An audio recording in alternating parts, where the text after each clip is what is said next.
Everybody, join me on another walk. So if you remember from the last video, I said that we were going to talk about the difference between socialism and democratic socialism.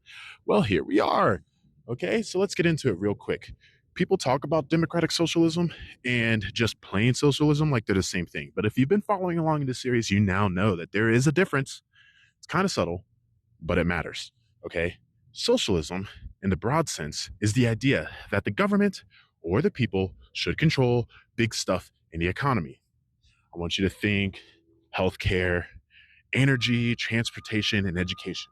Okay. The goal is to reduce inequality and to make sure that everyone has the basics. Okay. And they keep the essential services out of the hands of the profit hungry, greedy little corporations. Okay. So some versions of socialism are more extreme than others. Some want to get rid of capitalism altogether, while others just want to control the essentials and let the rest run normally. Now, let's get into democratic socialism, right? I can get down with this stuff because it's a more specific kind of socialism and it's still about fairness and public control of key industries. But it's also firmly committed to democracy, like real elections, free speech, personal freedoms, and all of that.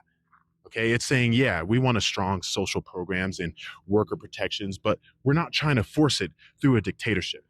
So for the Americans out there, I want you to think of Bernie Sanders or the Nordic countries or just Western Europe in general, right? The democratic socialists are cool with capitalism.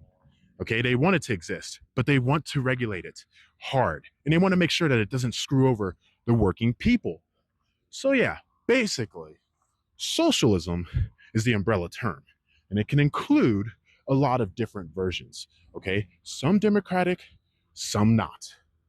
Democratic socialism, okay, is a version of socialism that insists on democracy and personal freedoms while also pushing for a strong welfare state and more public ownership.